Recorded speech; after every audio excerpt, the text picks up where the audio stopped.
안녕하세요. 구독, 좋아요, 알림 설정 부탁드리고요. 오늘의 주제는 건강검진 결과 보는 법입니다. 건강검진 받아가지고 결과지 가져오기로 했잖아. 애매한 게 있어요. 뭐가 있어? 내가 전에 받은 검사 결과 한번 봐봐. 보면 볼까? 질환 의심은 없어. 그치? 경계가 많네. 경계.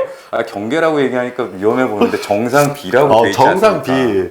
정상 B. 거기에 보면은 항상 세부 항목 전에 종합소견이 있어. 그렇지. 맨 첫 페이지가 종합소견이죠. 이 종합소견을 봐야 되는데 이 종합소견에서 결과적으로 질환 의심이다. 이거는 진료를 받으란 얘기고.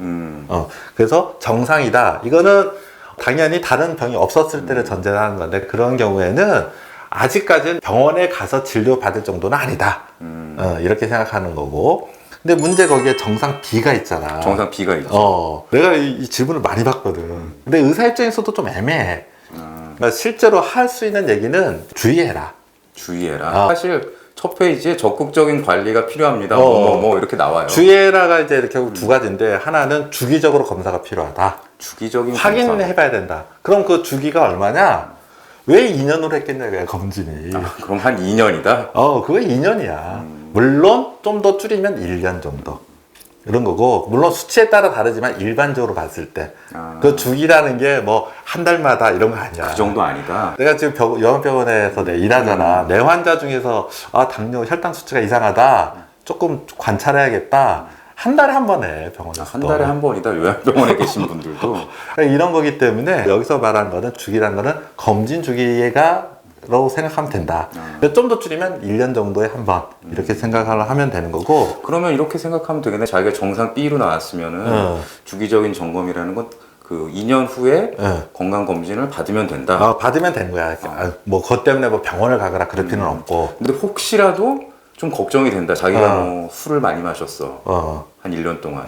그러면 그럴 때는 당연히 몸에 좀 뭔가 이상을 느끼면 우리 맨 처음 얘기했잖아. 그렇죠. 몸에서 주는 신호를 잘 받아들여서 받아들여서 그때는 진료를 봐야지. 그때는 진료를 보고. 그렇게 해야 되는 거고. 하지만 일반적인 경우에는 2년에 한 번씩 하는 국가건강검진을 받는 것만으로도 주기적인 검진이 되는 거다. 그 다음에 혈압 같은 경우에 팁을 보면은 약국에도 혈압계 될 수 있잖아. 심지어는 물론 이건 수도권 지역이지만 지하철 같은 데도 혈압계 이제 재는 곳도 많고. 그러니까 그런 데를 참고해서 자기 혈압을 이제 체크해도 되는 거니까. 그래서 너무 어렵게 생각할 필요는 없을 것 같아. 이게 첫 번째, 주기적으로 확인해라. 두 번째, 근데 확인만 하면 되는 게 아니라 관리해야 된다는 거야. 관리, 적극적인 관리 써 있습니다. 관리 내용은 이게 사람마다 좀 다르긴 해. 근데 기본적으로 내용은 똑같아. 첫째, 운동. 일주일에 3번 30분 이상. 일주일에 3번 30분 이상. 가쁠 정도. 그래서 대개는 가볍게 뛰거나 아니면 빠른 걸음? 빠른 걸음이 그래서 빠른 걸음 얘기하는 거고. 그리고 운동 효과는 되게 48시간 가기 때문에 일주일에 3번이라서 월, 화, 수 몰아서 하는 건 아니야. 월수금이야. 월수금. 이 얘기는 다음에 또 하겠지만은. 그래서 내가 월화수를 했다. 그러면은 이 효과는 목요일까지 가잖아. 그러니까 금요일날 또 해야지. 주 3회라서 주 3번만 하는 게 아니잖아. 5번이 더 좋은 거야. 더 좋은 거지. 최소 3번이라는 거죠. 매일 하면 더 좋지. 이건 최하. 그 다음에 저염 시기. 짜게 먹으면 짜게 안 먹지 된다. 말아라. 그 다음에 야채 많이 먹어라. 채소. 채소 많이 먹으라는 거지. 이게 기본적으로 이거는 해야 되는 건데, 내가 UPD 결과를 봤거든. 이거 여기서 보여줄 수도 없고 어떻게 해야 되나? 보여줘도 돼. 근데 지금 보면은 정상 B가 뭐였냐면 비만이 정상 B야. 그다음 혈압이 수직히 혈압이 있고 총 콜레스테롤, 공복 혈당, 그 다음에 LDL 콜레스테롤이 정상 B거든. 그래서 내가 보기에는 목표를 하나 정할 수 있을 것 같아. 목표. 정해주면 좋지. 심플하다. 지금 체중이 71kg. 아이고. 이게 되나? 괜찮습니다. 체중이 이건데. 다 말해놓고. 체중의 10% 감량을 목표로 하면 좋을 것 같아. 체중의 10% 감량. 1차 목표는 5% 감량. 그러면 지금 이게 10% 감량이 지금 7kg거든. 전체 체중 모르지만 어쨌든 10%가 지금 7kg야. 4kg 감량. 현재 체중의 4kg 감량을 목표로 하면 아까 봤던 그 정상 B가 전체적으로 좋아질 것 같아요. 아, 이게 이제 요즘 그래서 뭐 인터넷 보면 대사증후군 이런 표현이 나오는데 그렇죠. 예, 혈압, 고지혈증, 당뇨 이 병이 각각 따로 있는 병이 아니라 사실은 몸의 어떤 상태가 여러 가지로 그러니까 이 병들을 다 만들어낸다 이런 개념이거든. 실제로 그게 좀 통용이 되고 이게 통용되는 분들의 특징은 약간 비만인 분들. 현재 체중의 10%를 감당하는 거는 표현하자면 내가 이제 환자들한테 하는 표현은 혈압약 하나 먹는 거와 똑같다. 효과가 굉장한 나는 거네. 그렇게 생각하고 있고 실제 그렇게 느끼고. 그래서 그러니까 반알 또는 한 알. 뭐 이렇게 좀 약간 조심스럽게 내가 거짓말할 수는 없잖아. 뭐 근거는 뭐 검사해본 건 없지. 이런 연구는 없어. 그렇지만 대체로 그렇게 효과가 나는 게 보이는 거고. 아니 그런데 내 친구 중에 그 이제 뭐 고지혈증이나 이렇게 뭐 당뇨, 네. 뭐 고혈압 이렇게 겪고 있는 친구가 있는데 네. 체중을 많이 뺐어. 그랬더니 약을 줄여주더라고. 실제 병원에서. 그래. 실제로도 그렇고. 그래서 그런 목표로 아까 말했던 운동과 생활 습관을 조정하는 게 좋다는 거고, 이제 불규칙한 수면이 있는 경우는 수면을 좀 규칙적으로 해주는 것이 혈압이나 이런 데 좋거든. 뭐든지 신경 쓸 일이 많고 스트레스 받으면 혈압은 올라가.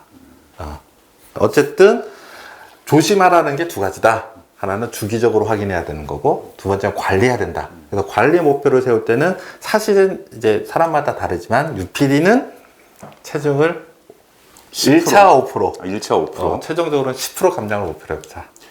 그러면 네. 아마 수치들이 정상 B에서 정상으로 A로 다 갈 것 같아. 1차는 5% 감량, 최종은 10% 감량. 그럼 다음 건강검진이 있는 때까지 하면 되는 건가? 2년? 그 이전은 너무 길잖아.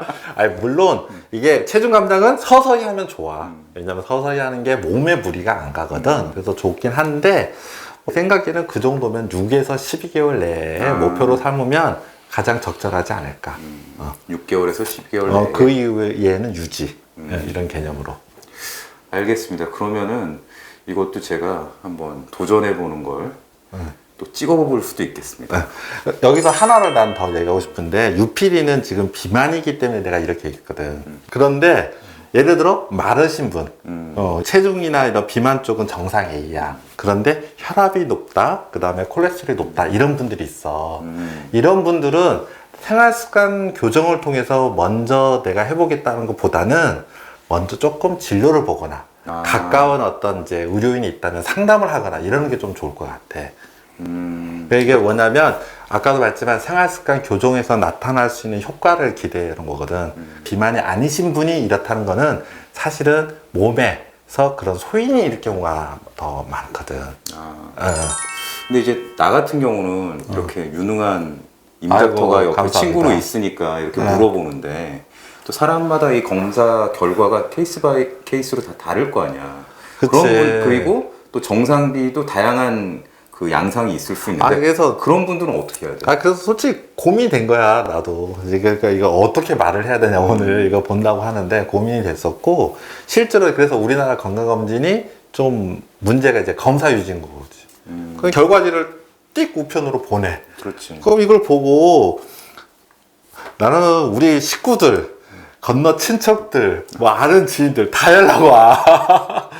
근데 이걸 어떻게 하냐는 거지. 그래서 근데 우리나라는 그렇게 연락하시는 분들이 질환 의심이 나와서 연락하는 게 아니라 나처럼 정상 B 뭐 이런 게 나와서 그런 것도 물어보는 거 많지. 아니야? 그런 분들도 되게 많고. 그러니까 이게 검사 위주로 돼 있기 때문에 이게 좀 문제가 좀 많거든.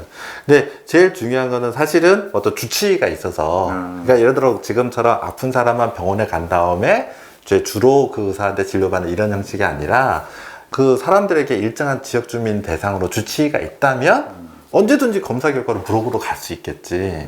그렇지. 그런 게 좀 아쉽고, 또 요즘은 또 IT가 발전했으니까 하다못해 이제 공단에서 각각의 이상에서 어떤 생활 습관을 어떻게 하면 좋은지에 대해서 정보를 동영상이라든가 짧게 이렇게라도 해서, 뭐 요즘 QR코드 있잖아, 이런 거라도 확인할 수 있게 최소한의 그런 거라도 돼야 되는데 그런 게 안 돼 있는 거지, 그런 시스템이. 그러다 보니까 사람들이 검진을 했는데 이게 도대체 효과가 있느냐, 더 그런 걸 많이 느낄 것 같아. 개인적으로 나는 주치 제도가 안 돼 있는 게 좀 많이 아쉬운 거. 네, 아직까지는 우리나라에 이제 주치의 제도가 없는데요. 궁금한 거 있으면 댓글로 남겨주시면 저희가 또 친절하게 답변을 해드리도록 하겠습니다. 네, 알겠습니다. 네, 오늘 긴 시간 시청해 주셔서 감사합니다. 감사합니다.